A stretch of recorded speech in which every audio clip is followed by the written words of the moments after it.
8 do STF, exclusão do ISS da base de cálculo do PIS e COFINS. Eu sou a doutora Samanta Pinheiro e vou tratar com vocês esse tema tão importante e tão relevante aí para quem vai atuar na área de recuperação de créditos fiscais. E aí eu queria que, antes de mais nada, você se inscrevesse no nosso canal para que o YouTube possa disseminar, né, essa informação aí para outras pessoas aí e trabalharmos aí juntos, fazermos parcerias. Então, não se inscreva no nosso canal e não esqueça de dar o seu joinha. Perfeito, pessoal. Então, aqui eu preparei alguns slides e nós, então, vamos trabalhar essa temática tão importante que é o tema 118. O tema 118, ele trata, então, como eu falei com vocês, da exclusão do ISS da base de cálculo do PIS e COFINS. Bom, pessoal, sabemos que já existe aí um precedente que já foi julgado, que é o recurso extraordinário 574-706, que foi aí julgado em 13 de maio de 2021, onde foi a relatora a ministra Carmen Lúcia, em que o Supremo Tribunal Federal ele determinou, ele julgou que o ICMS não compõe a fins de incidência do PIS e COFINS. Por que o ICMS não compõe a base de cálculo? Porque ele não constitui receita do contribuinte. Então, não se constituindo receita, apesar de estar como imposto indireto embutido no preço da mercadoria, não se enquadraria no conceito de receita ou de faturamento, que é o fato gerador previsto pelo artigo 195 da Constituição Federal. Muito bem.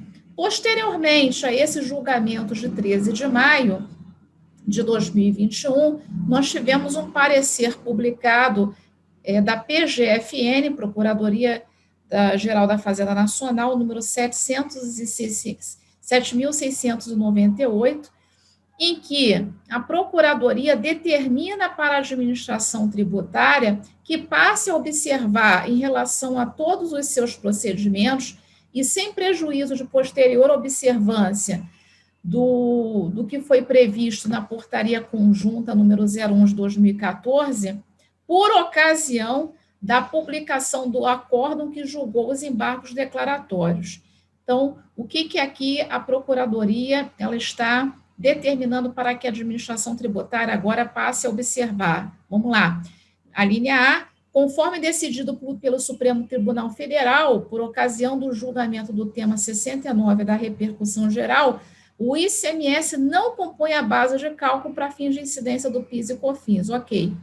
E os efeitos dessa decisão devem se dar após 15 de março de 2017, ou seja, modulação dos efeitos. Então, aqueles que ingressaram com a ação puderam aí, né, recuperar, vamos dizer, até o momento, os últimos 42 meses, ressalvadas ações judiciais administrativas protocoladas até 15 de março de 2017. Então, quem protocolou até 15 de março de 2017 pôde aí recuperar os últimos 60 meses. Bom, e o ICMS que não compõe a base de cálculo é o ICMS destacado na nota. Então, até então tinha-se essa controvérsia, a Fazenda Pública ela tinha embargado aí, feito os embargos de declaração em relação ao ICMS que deveria ser deduzido, seria o ICMS recolhido e não destacado, mas o que não compõe a receita, de fato, é o ICMS destacado pela própria sistemática do ICMS ser um imposto indireto.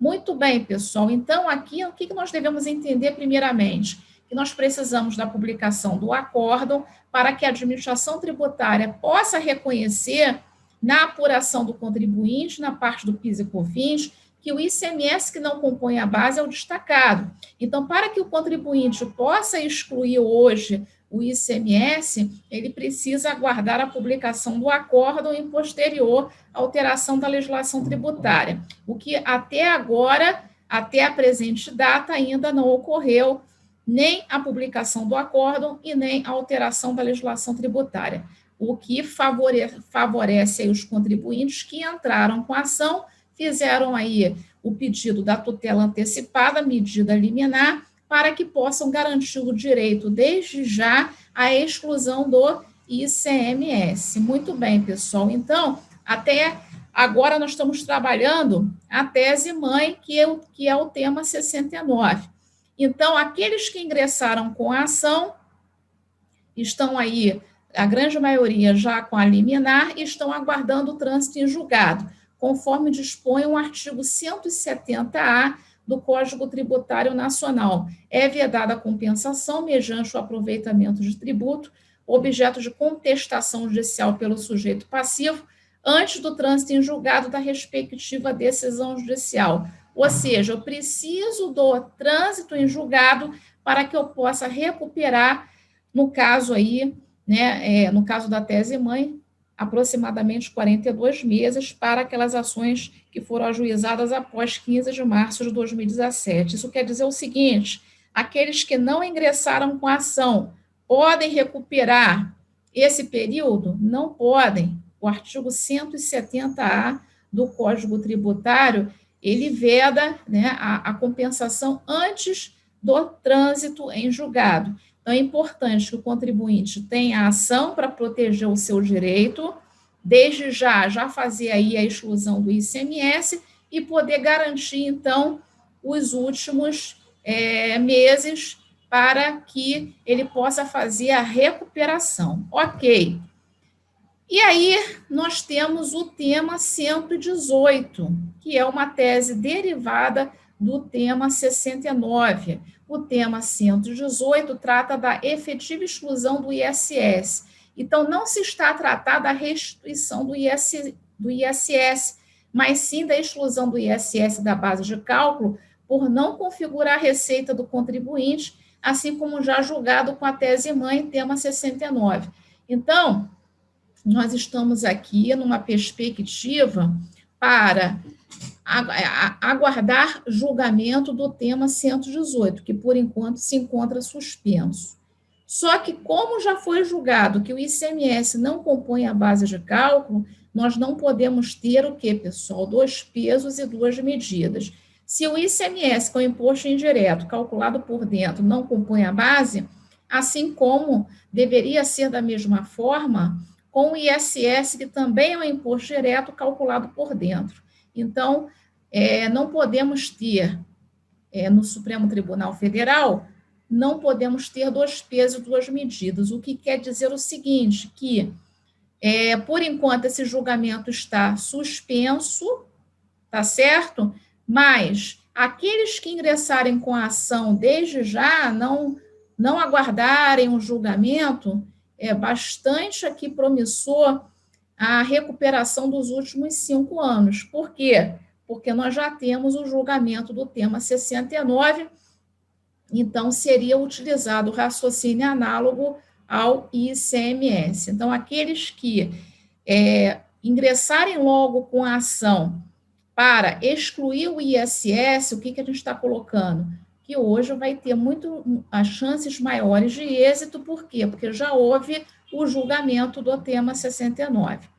Bom, outro motivo aqui para importância aqui da medida liminar do mandado de segurança. Então, nós estamos aqui defendendo, no caso, o uso da via judicial para que o contribuinte possa excluir o ISS da base de cálculo do PIS e COFINS.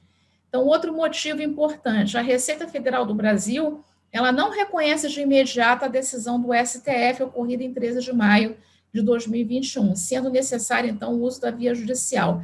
Então, houve o julgamento, não houve a publicação do acórdão, houve o parecer da Procuradoria da Fazenda Nacional, mas não houve alteração da legislação tributária. Isso pode demorar meses, ou talvez até passe de 1 ano.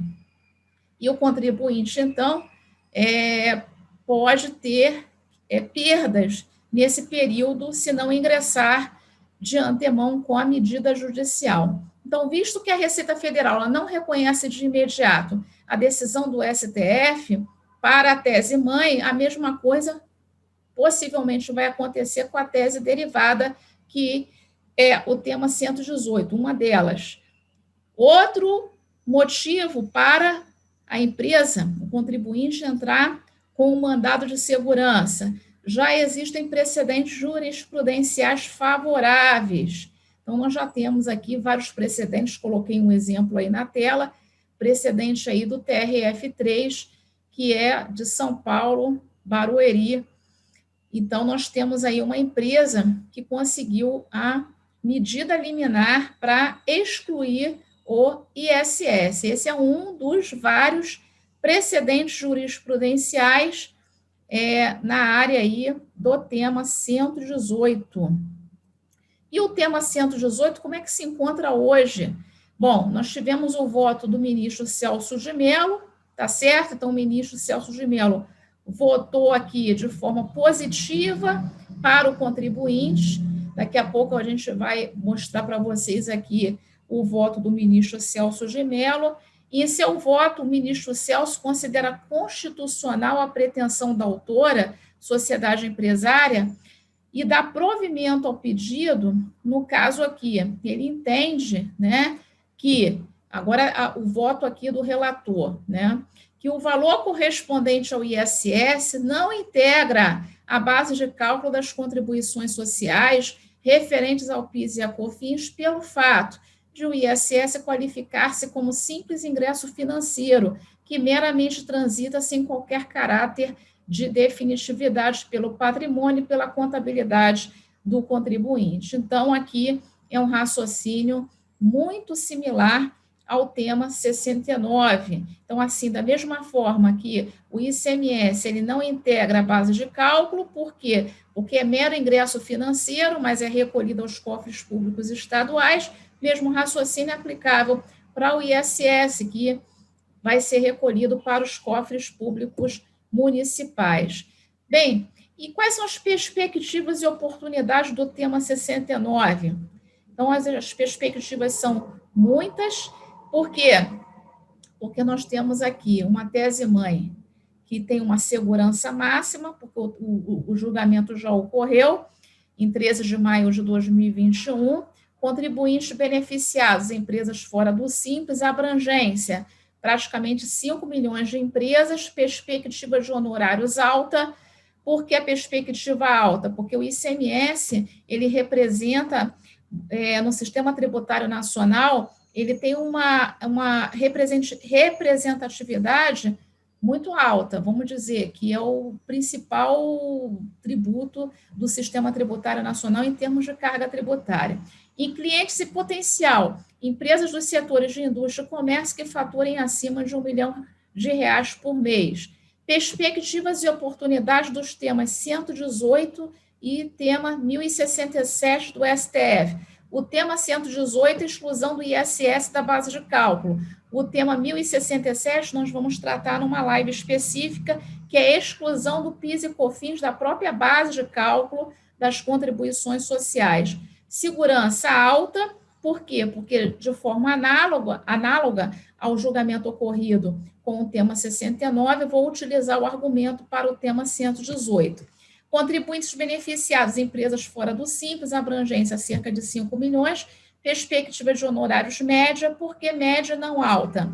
Porque aqui o ISS, ele representa uma alíquota que pode variar entre 2%, alíquota mínima, a 5%, observadas as exceções previstas na Lei Complementar 116, tá certo? Já o ICMS, ele tem uma carga tributária bem maior do que o ISS, por isso a perspectiva de honorários é média.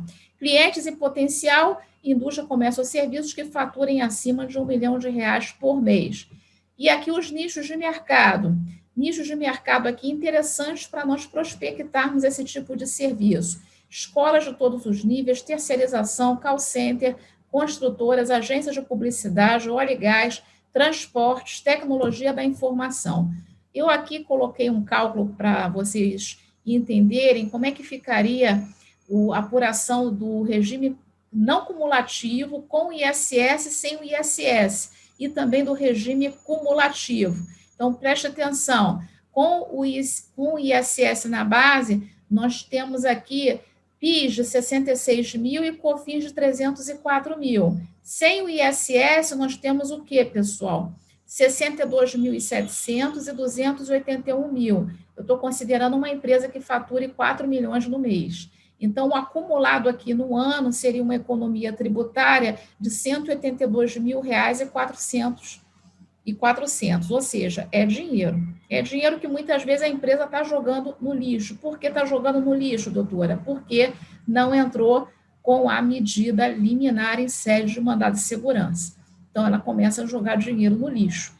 E no regime cumulativo, nós temos aqui, mesmo exemplo, só que o PIS é 0,65, 3%. Aqui é 1,65, 7,6%.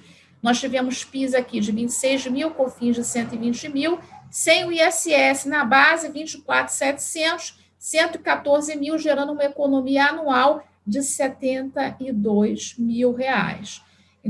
Pessoal, então, eu deixo aí os meus contatos, me coloco à disposição para nós ingressarmos com a ação.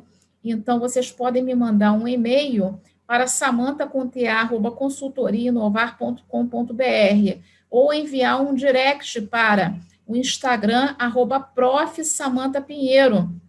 Eu realizo no Instagram lives semanais. Então, vocês também podem me acionar no Instagram, @prof.samantha.pinheiro, e o site da minha empresa, consultoriainovar.com.br. Então, compartilhem essa live com os colegas. É um excelente momento para se atuar na área de recuperação de créditos fiscais. Existem poucos profissionais trabalhando nessa área e nós vamos ter uma demanda alta nesse tipo de trabalho e vamos precisar de profissionais qualificados. Pessoal, muito obrigada pela atenção. Mais uma vez, compartilhem essa live. Até o nosso próximo encontro.